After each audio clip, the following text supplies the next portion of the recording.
I just feel like I've been around the block, ripping up fantasy stock, working around the clock. Look at the view from the top. Researching rookies a lot? No, I just be listening to pods. Yeah, one in particular, I'm just a messenger. Let me just pass on the rock. Browning, brunning, pruning, pronouncing ain't what he's doing. What he's doing is not losing, but infusing you with new things. And there's Dennis the Bennett, yeah. The man is a menace, yeah. Building a dynasty, some of the finest things. Promise you, you won't regret it. Sly as a fox, cultured in pop. Give him his props. Here is a thought, here is a box. And you cannot compare them at all, so don't even try. Careful with the news, but when you use a take, I take up Tony Fire. I mean Dyer, because anyone else is a huge mistake. Whoa, fantasy round table, fantasy round table. Yeah. Fantasy round table, come take a look at the crown, baby. Hey, fantasy round table, fantasy round table. Woo. Fantasy round table, come take a look at the crown, baby. Go.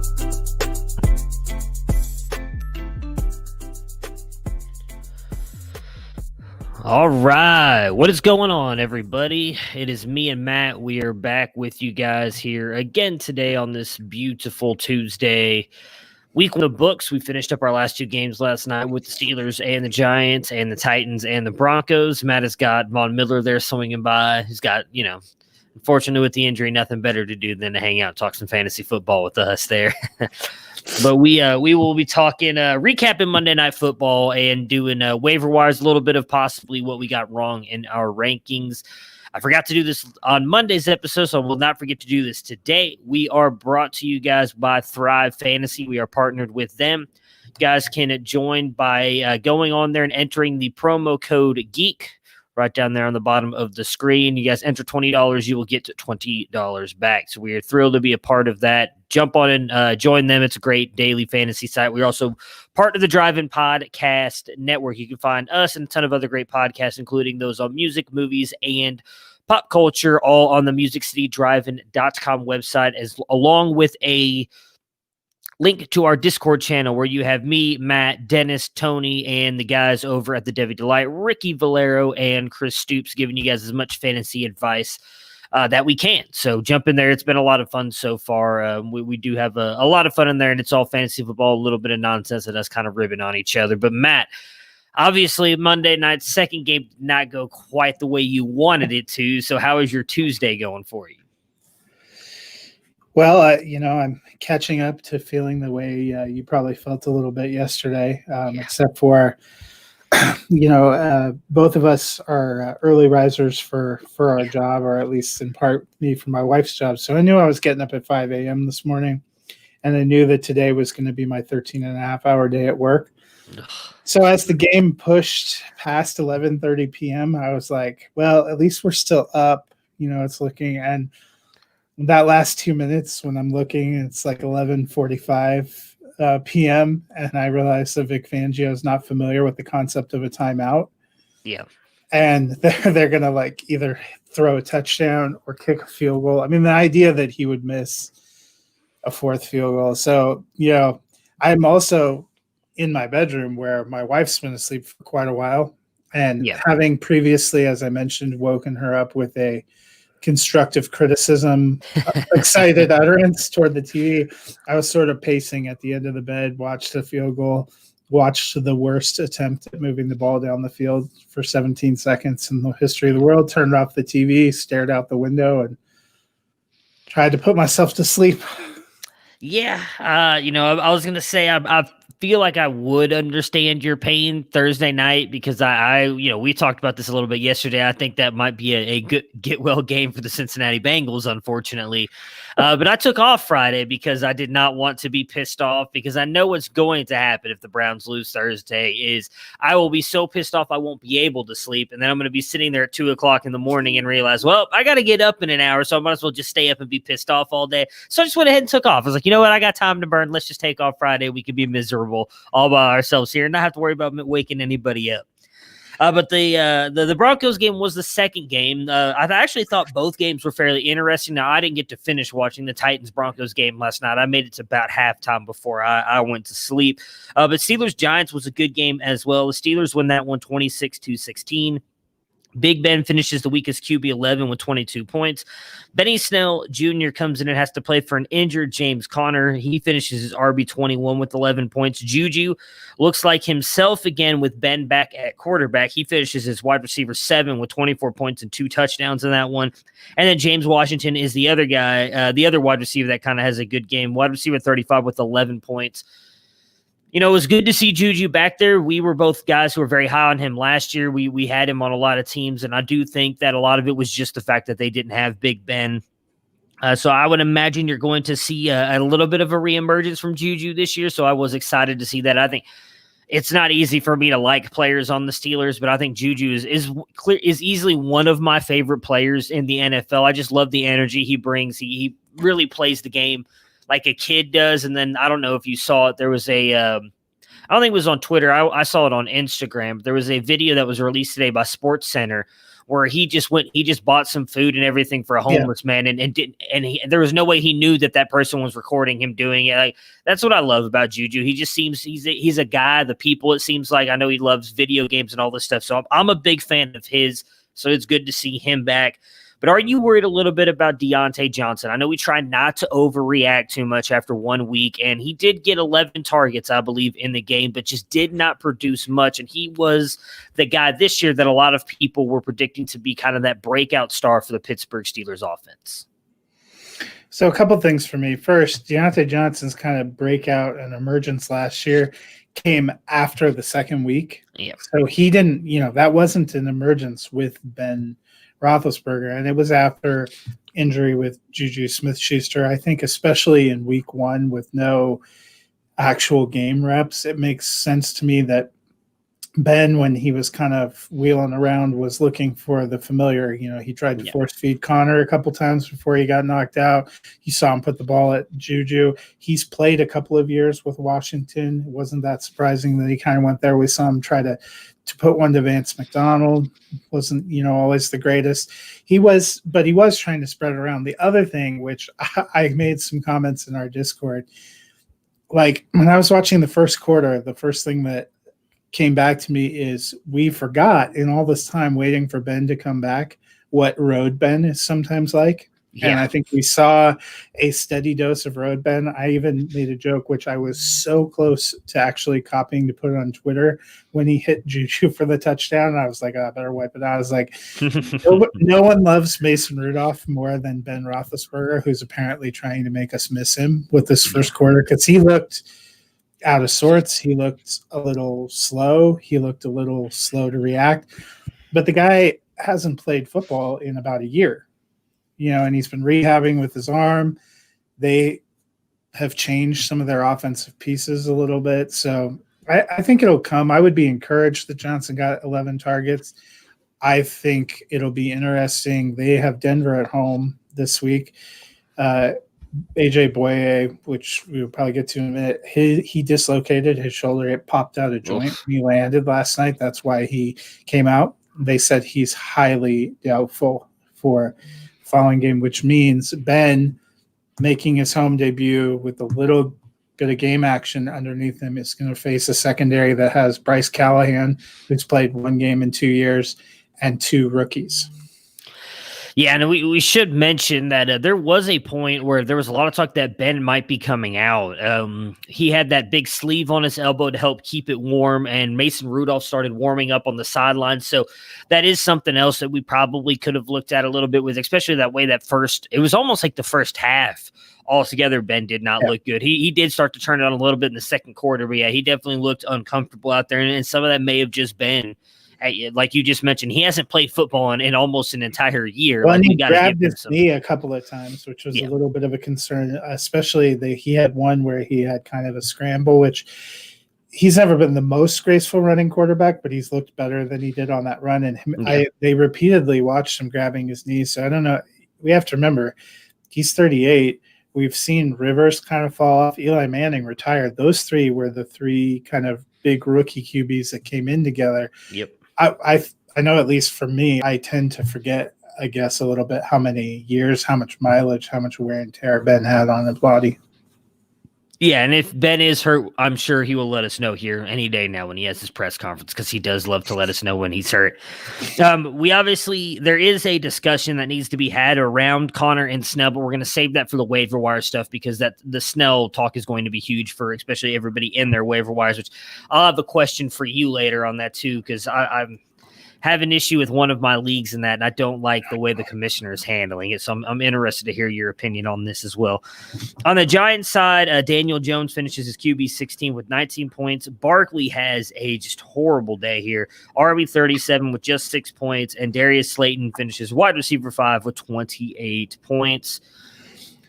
Barkley, I think you just kind of throw it away. I mean, the Steelers defense is one of the best defenses in the NFL. It's, in all honesty, why when we talk about our rankings, you'll see that all of us were wrong on Darius Slayton, because they have such a good secondary as well. I don't think any of us were expecting a huge game like that.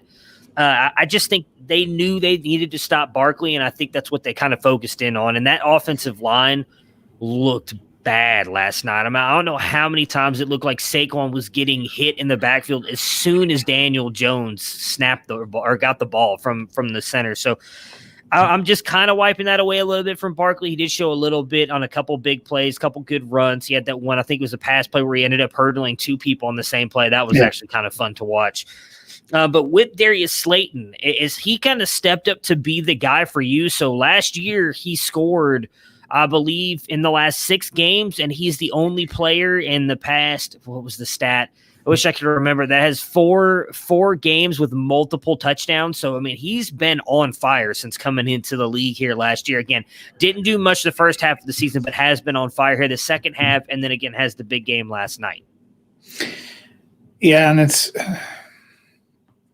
he definitely had a great performance. What I reflected on early, it seemed like they were trying to force the ball into Shepard and to Ingram, and those guys either couldn't get open or looked rusty and were struggling. Tate was also out. Yeah. They tried to force it down a lot to Barkley. It's almost like finally well, I guess we'll just try to throw it to Slayton and see what happens. And, of course, he gets his first touchdown was a huge over-the-top play. It felt like a little bit of a broken coverage.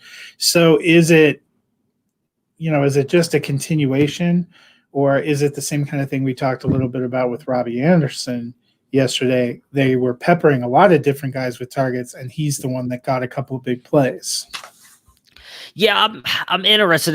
He's not someone that I think I'm necessarily starting every week, but he's working his way up that point for me, because I agree with you. That first one, I don't remember exactly. I have to go back and look at it, because I remember the play happening, but I was more like, as I was watching, I was like, God, that was a beautiful throw by Daniel Jones. Like, I didn't really see if there was a break in the coverage or anything. Well, and they definitely seem to have a rapport, which is something that would be kind of in his favor, and that was probably partly due to injuries last year. So many of the Giants pass catchers were missing. He's probably the one Daniel Jones is most comfortable with, and that can end up having it rise to the top. Yeah, and I was to say the one unfortunately bad part too was the interception that he threw when he was getting hit by Bud Dupree. It looked like that's who he was looking for. Slayton was the one that was in the back of the end zone. Now, he was covered by like 4 Steelers, so I don't think that was getting completed anyways, but it does look like he tends to look for Slayton down the field, and Jones has the arm and the accuracy to do that. So I think I don't even want to say it was more even of a Tate being out, because Tate works in the completely opposite part of the field. He's going to work more toward the line of scrimmage and everything, kind of where they were forcing the ball in earlier, like you had mentioned, to Shepard and Ingram. But I would like to see what Slayton looks like once Tate comes back. But he is a guy that I'm starting to, especially in deeper leagues, if I'm starting more than one flex, he might be a guy that I'm willing to throw my flex spot every single week, because with the way that Giants defense looked in the secondary at times against Pittsburgh, now again, Pittsburgh is one of the better teams in the league. I think they might be down more often than not, so they're going to have to throw the ball, and I think that might mean it's going to end up going to Slayton more than anybody else. Yeah, so, I mean, that's the part I'm wondering about. It seemed like the Steelers correctly thought some of the same things that we thought going in, that they were going to try to get Shepard and Ingram and Barkley involved, and they tried to do that, and those Steelers were all over that. It seemed like it ended up being that Slayton had the best matchup. When I just looked at targets, he got 9, Barkley got 9, 7 for Ingram, 6 for Shepard. I think they kind of went towards Slayton because that was the one part that was working. It will be interesting to see, based on this, do defenses change what they're keying on. They're always going to key on Barkley, I feel like, because that's the nature of it. But it looked like the Steelers really were expecting them to try to go to the tight ends and were really locking that down. So that didn't work, and that they were all over Shepard, and Slayton ended up being the guy with the favorable matchups. Does that continue? Does the rapport continue? I would tend to, based on what we've seen, he's the one I would probably be rostering, but I'm a little bit like you. I don't know if I have 100% confidence to start him depending on my options. All right, so Titans Broncos, we will rely heavily on Matt for this one. As he mentioned, he unfortunately miserably stayed up all night to watch it. I only made it through halftime, so I did not see all of this go down. Ryan Tannehill finishes his QB 16 with 19 points. Derrick Henry, RB 15 with 13 points. Corey Davis, wide receiver 17 with 17 points. A.J. Brown, just wide receiver 53 with 8.9, though I am told that he missed out on a big play in this one. And then Jonnu Smith, my tight end sleeper on the week, tight end 8 with 13 points. So I did like that he got involved, saw that he got both of Ryan Tannehill's touchdowns. But I thought one of the other tight ends got a touchdown. No, I believe it was Jonnu Smith on both of them. I could have been wrong, but when I looked at it, I thought it said he had both touchdowns. Because I was excited for that. Because I think I had him at like 10 or 11 this week. And they were definitely looking for tight ends. I was Michael Pruitt got the other touchdown. Oh, okay. So then he only got one. Okay. I really thought that he got 2. 4 for 36 and a TD. Touchdown. Gotcha. But so what were your kind of takeaways from them? Again, I did not get a chance to watch any of this. I saw a couple of Corey Davis's big plays. We'll get to Corey Davis in a little bit, but just kind of your overall takeaway from the Titans offense, which again, from what I saw, looked mostly like they were getting stopped by Denver again, which is something we talked about yesterday. Yeah, so Denver, I think, was keying on A.J. Brown, really trying to watch for that one and trying to work to take out Henry. I had mentioned I thought the outside and the flats would be a little place where they were vulnerable. Henry's best runs came when he was able to contain outside and go outside. They had a couple of early screens that were very successful, and they had a couple of play action plays where they were able to sweep over the middle, and I think that's why you saw so much to Humphrey and Davis. Brown, the last when they were going to try to take the lead, Tannehill just missed a corner route in the end zone that would have been to A.J. Brown. That probably would have propped his stats up. I think he'll have better games. It did seem like the Titans were trying to be more aggressive passing wise and to spread it around more, maybe trying to get more people involved, because I think, they're not dumb either. They know that the book on them was Derrick Henry is going to pound it to you, and there's only one receiver you should be worried about. They want to kind of change that. Davis made the most of his opportunities. I thought he was very efficient. He made some contested catches. He had a beautiful catch that he registered on the sideline, actually, on the play that took Boye out, where he fought for the ball, drug his feet. He looked pretty good. Can he continue it? I think my biggest question with Corey Davis is we've seen some flashes like this in playoff games or in other spots in the season where he's put up a good game, but it doesn't seem consistent. But some people had wondered, was he going to be in line for that kind of Devontae Parker fantasy zombie breakout? And obviously off to a pretty good start. Yeah, absolutely. I'm excited about that for him. On the Broncos side, Drew Lock finishes his QB 26 with 13 points. Melvin Gordon, RB 16 with 12 points. Jerry Jeudy, wide receiver 46 with 9 points, and then Noah Fant, tight end 3 with 19 points. So it did seem like Fant stepped up there with Sutton being out. Again, something we talked about Monday. We kind of expected him to be the one more than Jeudy. Jeudy still did look good, though, from the things that I saw. And then obviously we know that Gordon fumbles the ball at one point. Lindsey comes in and seems to be the guy. Then he gets hurt. Gordon comes back in and kind of finishes out the game. So what was your kind of overall takeaways from the Denver offense, and then kind of anything on Lindsey on what's going on with his injury? Yeah, Lindsey, they haven't given an immediate update. He has some kind of a foot injury. It bears watching. that was kind of a bummer to me. I know a lot of people were like, well, Melvin Gordon ended up really great.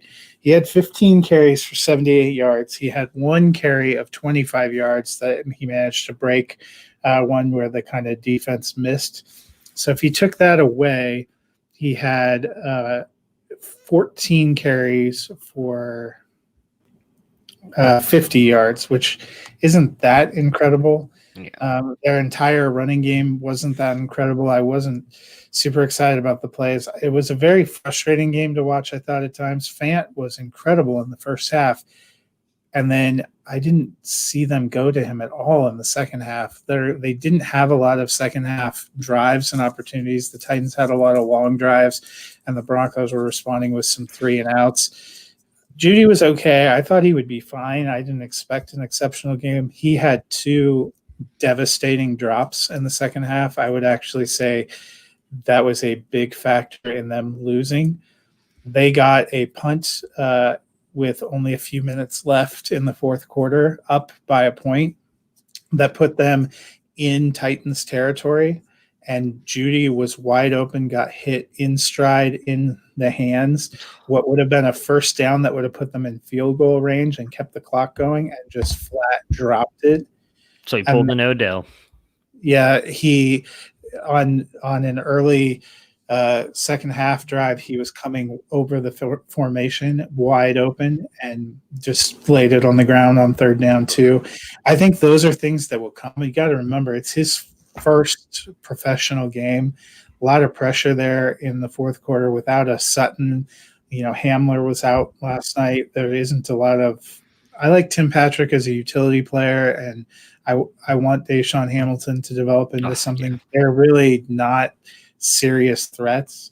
And I think the Titans must have figured out a way to take Fant out of the game, because he just – either that or the play calling, I don't know. Right.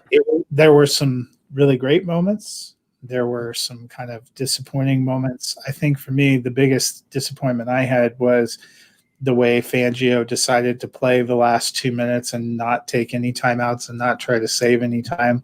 We didn't get a chance to see Brandon McManus, they just gave him a huge contract. Yeah. He's hit 60-plus yard field goals in Mile High in practice. He's got a huge leg. They didn't even give themselves a chance to try to work it up around midfield and do a Hail Mary kick to win. So that was a little disappointing. Well, I think some of that is, the new rule. You can carry timeouts over to next week, right? So now if Vic Fangio can bring those timeouts with him, I thought, at least I heard that somewhere. I'm not sure if that's. It may have inspired my tag today. Yeah. So, it's unfortunate. I will say that part of me, while I'm never happy to see the Broncos, Lions, and Colts lose, at least we're all commiserating together here this week on the round table, because not one of our teams was able to pull out a win this week. You guys, actually, all 3 of your games were a lot closer than the Browns game. So at least you have that going for you. You at least had a chance to win. Mine disappeared after the first quarter. Dennis and I's team both managed to find a way to blow the game at the end of the fourth quarter, so we have solidarity there. Yeah, exactly. All right, so we are going to focus on waiver wire stuff here. I'm just going to I went through and pulled a lot of the guys that I've seen. I'm in a bunch of redraft leagues, so some a little bit deeper. I'm in a couple that are, 12 teams, but we have 18-man rosters and everything, and you start multiple flexes. So I went through and pulled a bunch of names that look to be the top guys on the waiver wires, and we're just going to kind of talk about them, how you would rank them, who you would kind of attack if you were sitting here. So we'll start with the QB position. The top guys seem to be Minshew, Joe Burrow, Ryan Tannehill, Derek Carr, and Teddy Bridgewater. So if you're sitting there with, and I'll use one of my teams as an example, I've got Carson Wentz and Baker Mayfield as my quarterbacks in one of these redraft leagues. Would you drop Baker and attack one of these guys? And if so, how would you rank those 5 guys? It's tough. Of the 2 of them, Wentz might scare me more because he functionally has no blocking. I don't know if I'm dropping, those 2, if I was going for an example. But of the quarterbacks you listed, based on what I've seen, I think Tannehill's never super impressive, but watching him, or it doesn't seem super impressive when you're thinking about him in a vacuum. But watching him last night, and they had a reminder of how efficient he was. He was the top play action passer. That's something that they can do. When I was looking at that list, Carr too is another guy we put in those roles. Both those guys have an incredible running back that is going to be a focal point of the defense that gives you so much when you can play action, and they have a lot of weapons. If I was a Titans fan, I'd feel pretty excited about the way they spread the ball around and were moving the ball. That game shouldn't have been as close as it was. Steven Gostkowski missed 3 field goals that were between 42 and 47 and also shanked an extra point. So I would say the Titans had a much better offensive performance than you might think from looking at the score, and that's why Tannehill put up some decent numbers. He is not super exciting, but if you're in Superflex, I think he's going to be a bankable, reliable QB2 that you can put in there every week.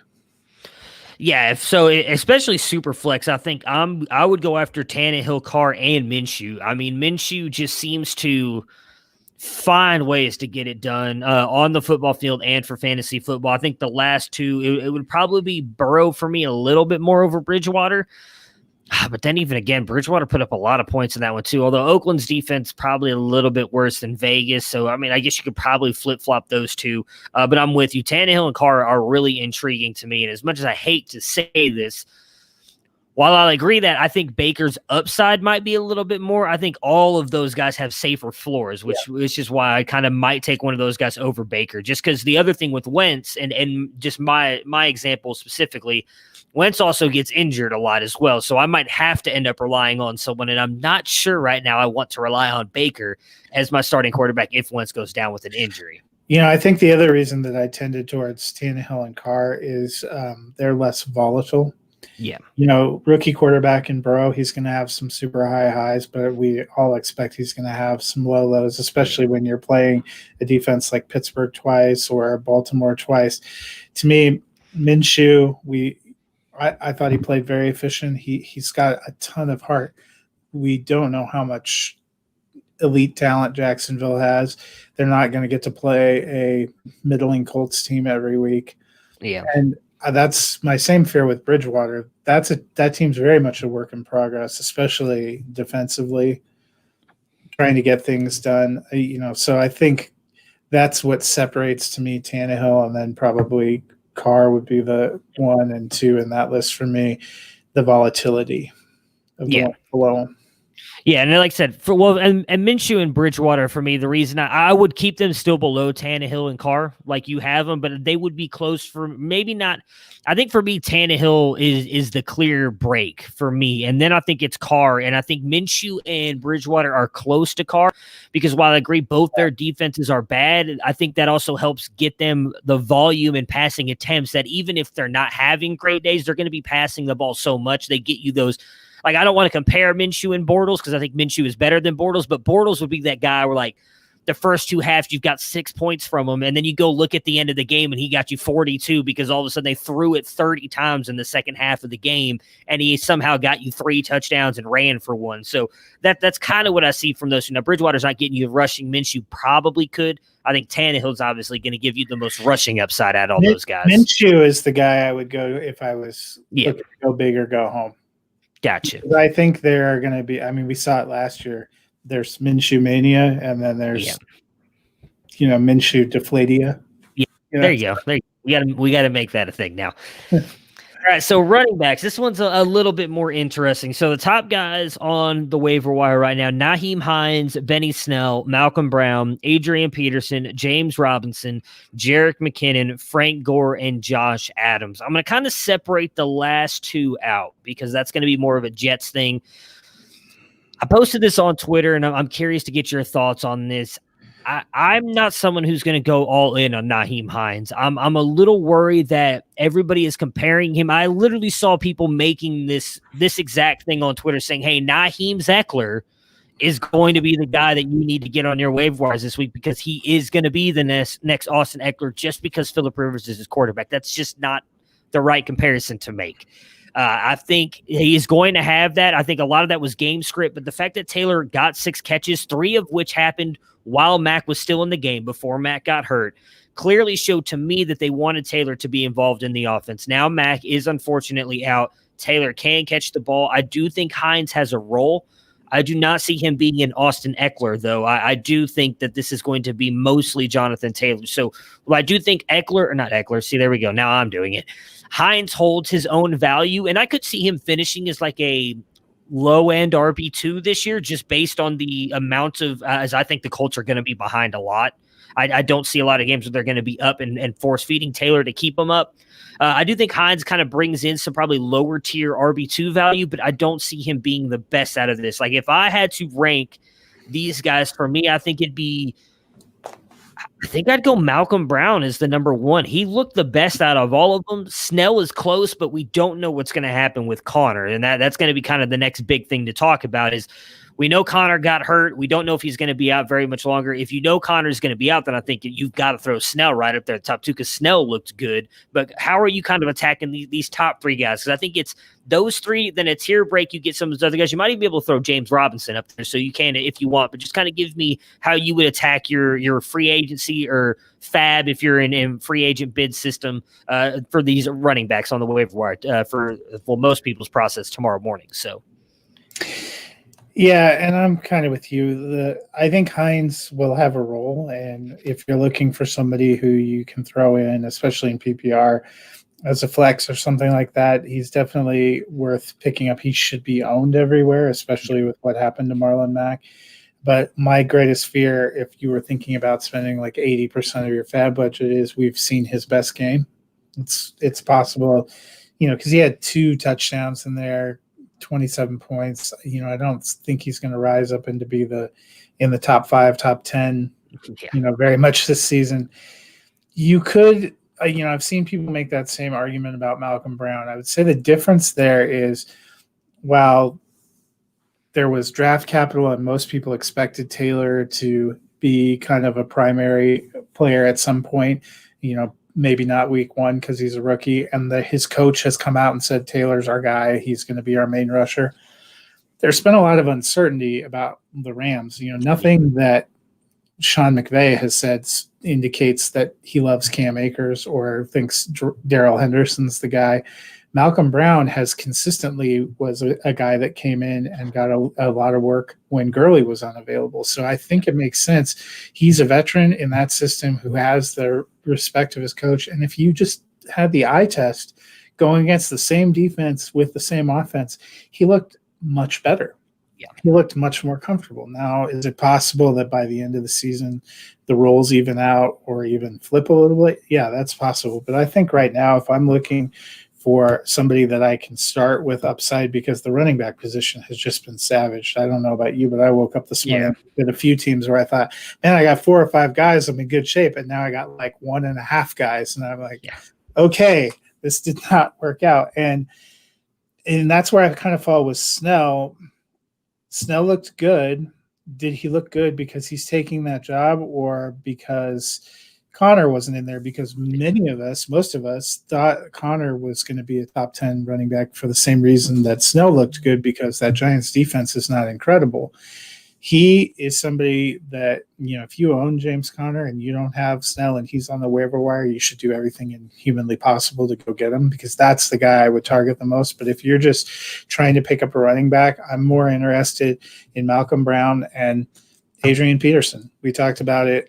I think Detroit is much like that New England tree he came off of. They want a guy who's going to be a grinder right now. That's not going to be Swift, and it certainly looks like it's not going to be Kerryon Johnson. Adrian Peterson is not a super sexy name in 2020, but all he does is grind out yards. When you picked him up when he was with Washington last year, he probably held you steady, helped you win some weeks, because he's not going to give you 25 points, but he's probably going to give you between 6 and 12 points steadily, and maybe more if he gets a touchdown.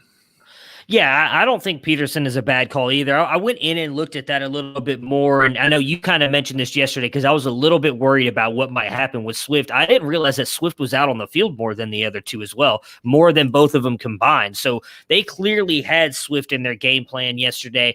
I guess I'm a little bit luckier on my running back situation. I'm someone who took Jonathan Taylor in as many places as I could when it came to redraft. So right now I'm looking a lot better because I have that. But I do have some teams where I'm not looking great. And so I'm with you. I think Malcolm Brown is the guy. Benny Snell is another guy I'm targeting. Like if you're sitting, if you're not sitting one, you're obviously like, I don't think you're going to get Malcolm Brown. I think Malcolm Brown's likely going to be one of the top two off. Him, and I think a lot of people are going to go after Hines. Again, neither one of us are suggesting. I still think he should be owned, like you said, but he's not. If I have 1, 2, or 3, for me, it's probably Brown, Snell, then Hines, Peterson. Like I could see you taking Hines over Peterson. I wouldn't argue that, especially in PPR, because you're going to get those PPR points where I don't think, while Peterson caught 3 passes on Sunday, I don't see that continuing. At least he can probably catch 3, but not as much as Hines is likely going to get every single week. Well, and that's when you get past those 4. Yeah. To me, you're taking more shots. I have James Robinson that I rostered in a few spaces when I had some injuries and had some space. I think we kind of saw what we're going to see from him. I would say his ceiling is probably 8 to 10 points a week. I don't think they're going to have a robust offense. Jerick McKinnon was a great comeback story, but we talked about yesterday, Tevin Coleman was kind of held out because the air quality and because it was a health risk for him. But when he mixes back in, barring an injury to either Mostert or Coleman, what is McKinnon's rep share? And so to me, those are more – all those guys, you can make a case for them being owned. It depends on what you're trying to go for waivers. If you really need to patch a running back hole, I would try to get one of those top 4 guys we mentioned first. Yeah, so on that next group here, which I will throw Gore and Adams in here because it does look like we know for sure Bell is going to be out for a couple weeks. I would avoid all the Jets. I agree with you. I would, and that's what I'm going to say. I mean, you can, if I had to pick one of those two, I'm going to go Josh Adams. I did like him coming out of Notre Dame. He's been here and there.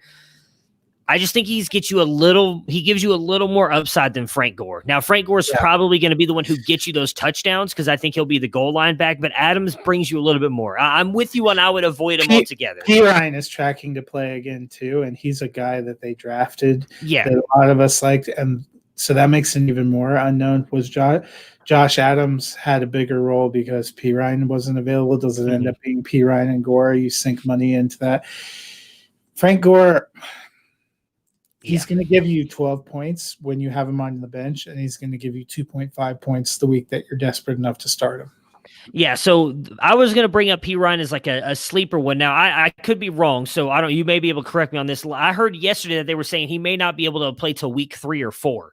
So that's kind of why I was going to throw him on as a dart throw guy. Possible. He has a projection now, and he's no longer – he got upgraded to questionable.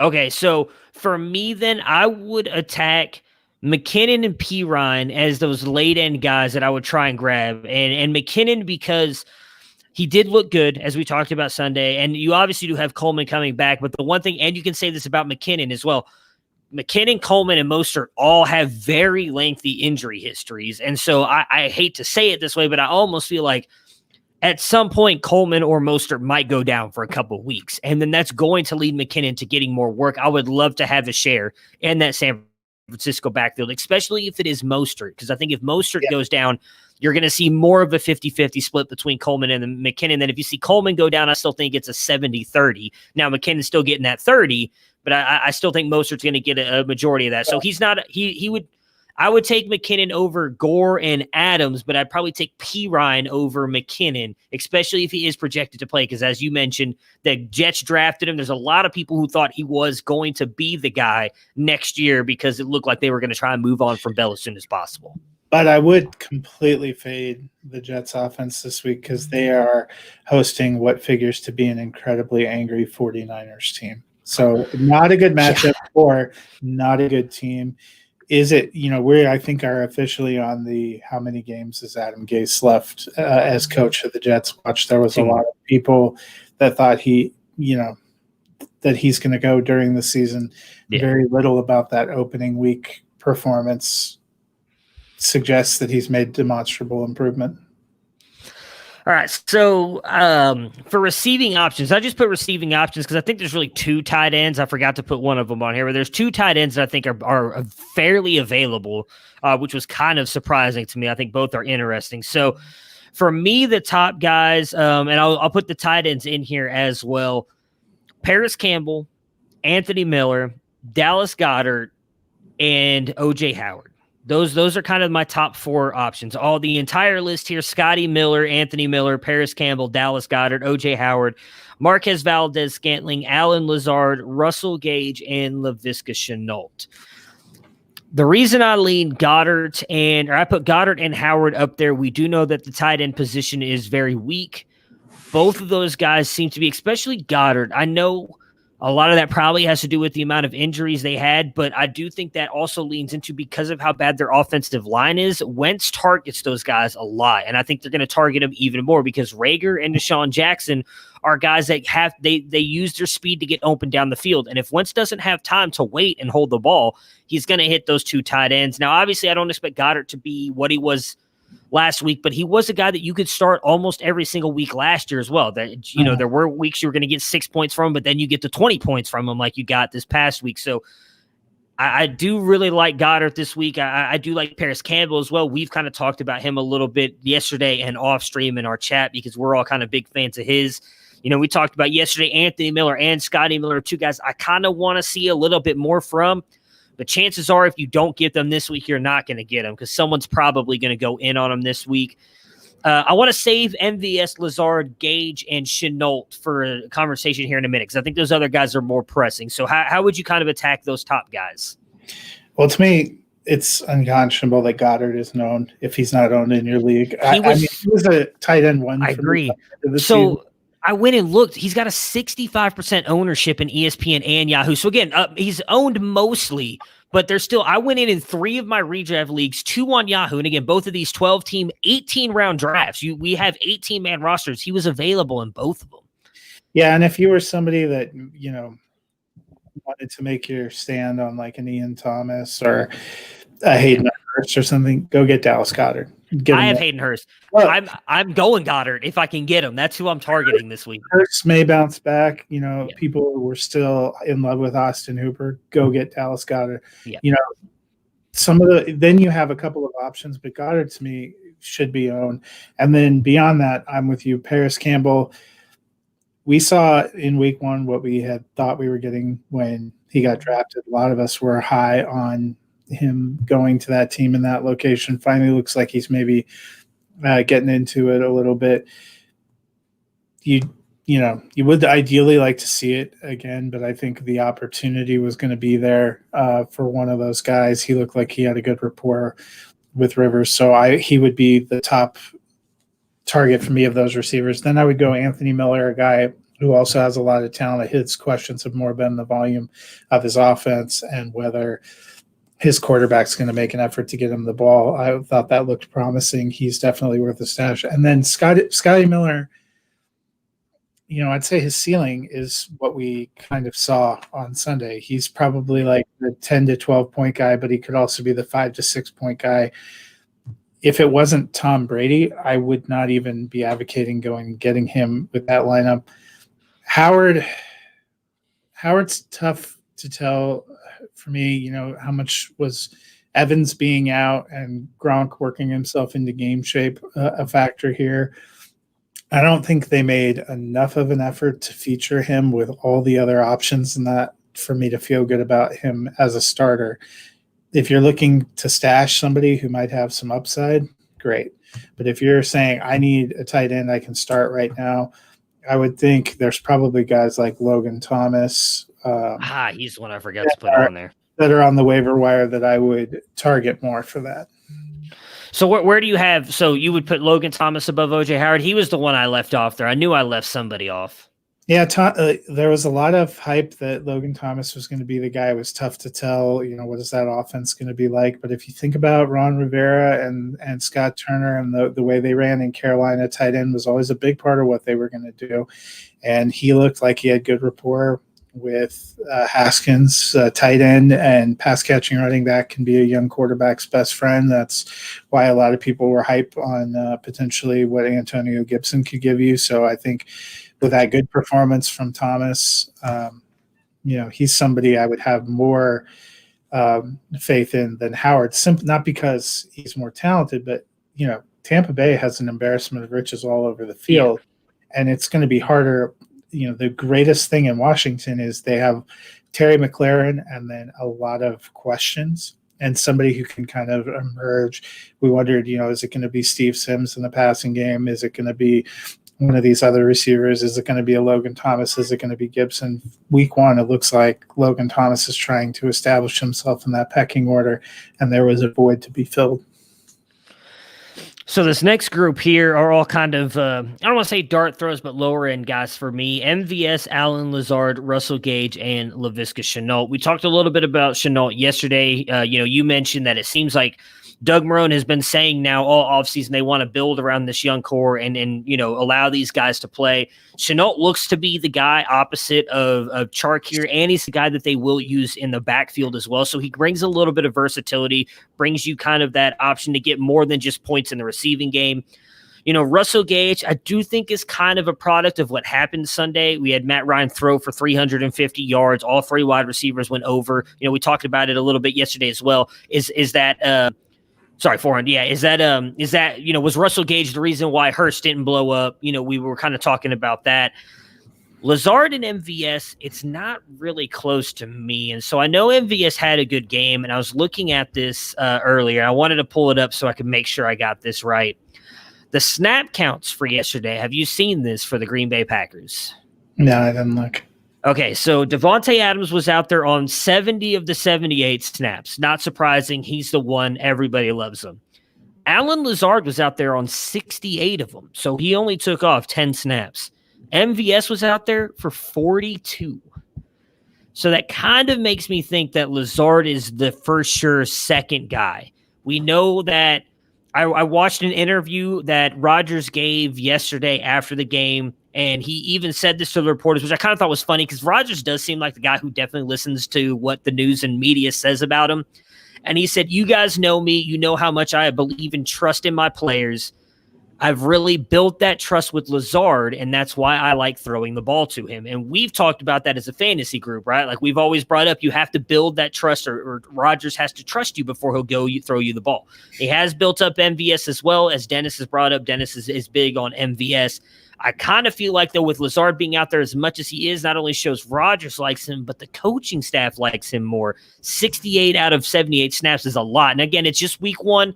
Maybe that shifts and there's more of a split, but for 68 on Allen Lazard and 42 for Marquez Valdes-Scantling, I think speaks clearly to me that at least in the coaching staff's mind, it's obviously Adams, but then Lazard, and even a little bit of a drop before you get to MVS. So kind of your thoughts on those two, and then how would you attack Russell Gage and Shenault? Do you have any interest in either one of those guys?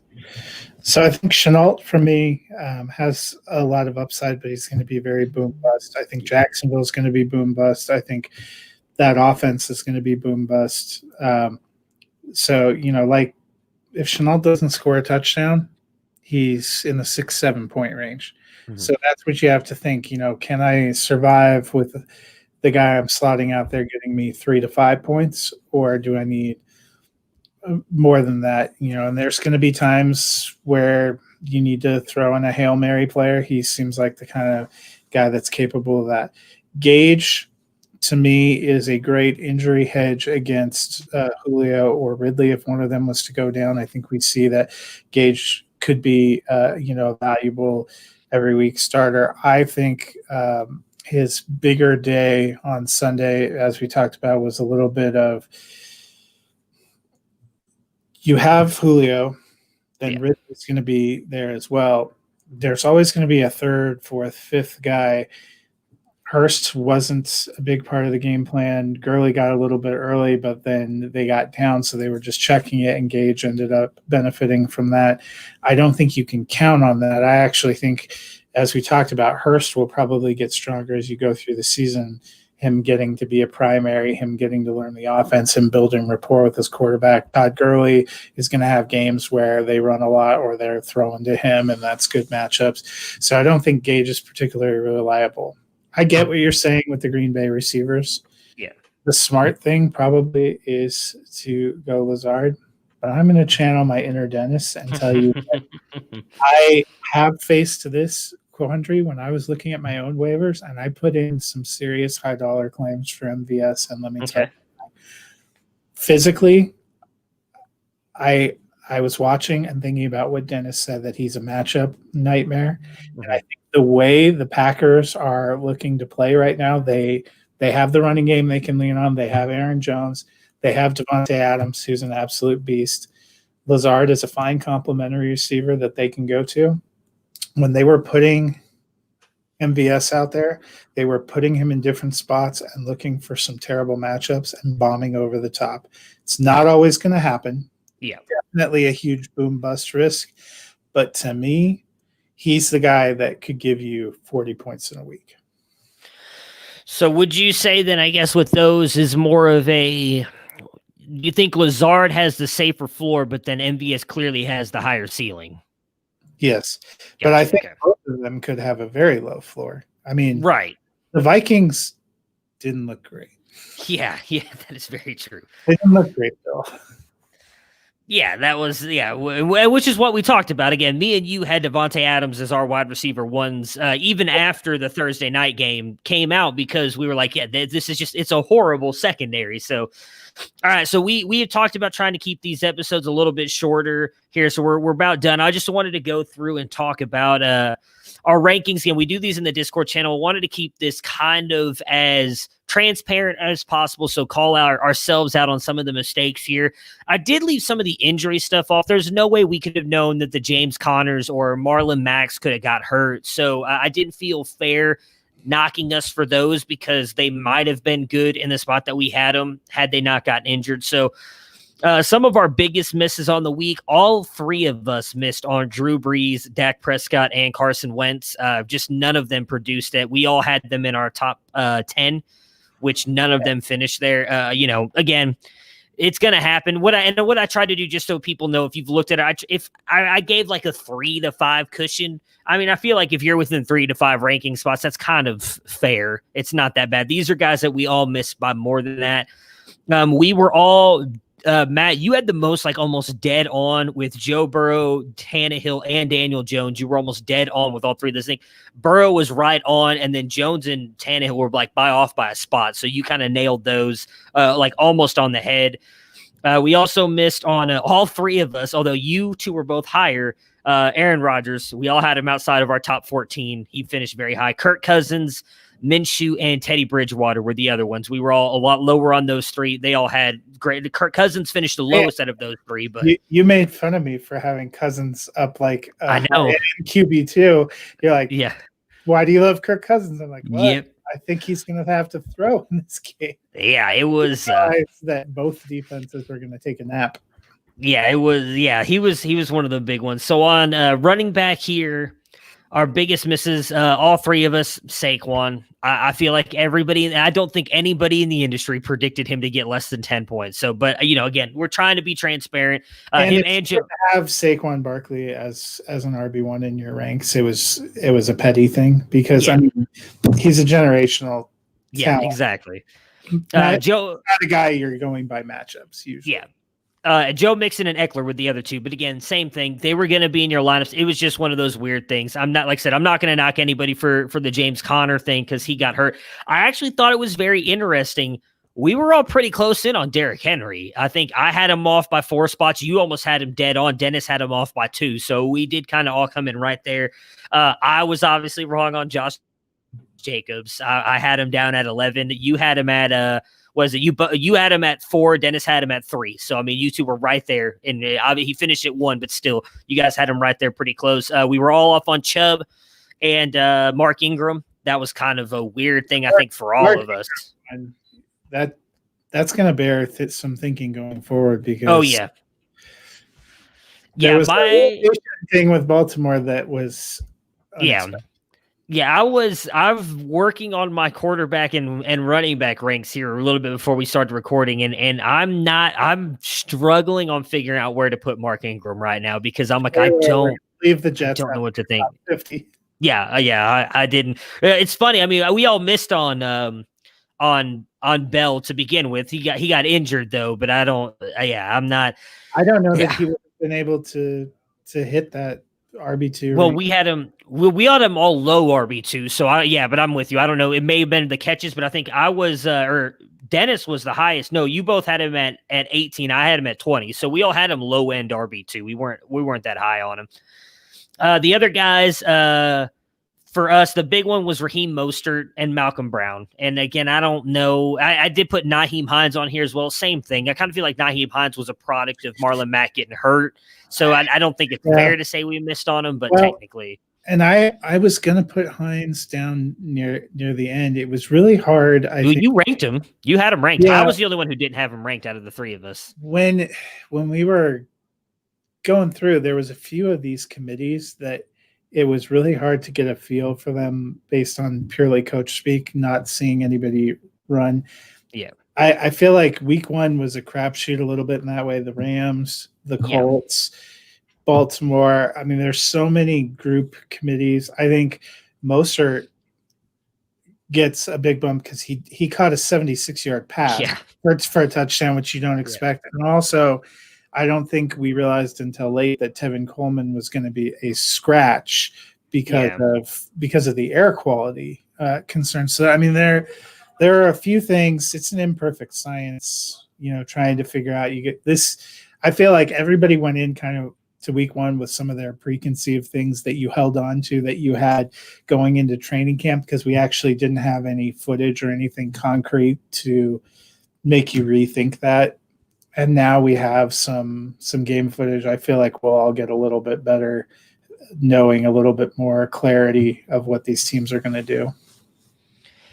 Yeah, but again, I agree with you on that. I feel like we will be a little bit better. Again, it's not much. I mean, when you really go through here and look, you're looking at 5-6 players. We ranked 50 running backs. Like, in my opinion, missing out on 5 or 6 running backs is not that bad. And some of these guys, again, as you just mentioned, Raheem Mostert, like we all still had him ranked high. We just didn't expect him to finish as a top 10 back, just based on we thought it'd be a little bit more of a committee. I did want to throw a little bit of shade. I know Dennis will listen to this eventually. He did have Jonathan Taylor ranked at 25. I'm just saying, me and Matt both had him ranked right near the top 20. He finished as RB 15. I know that was probably the Marlon Mack thing. I thought I had 17.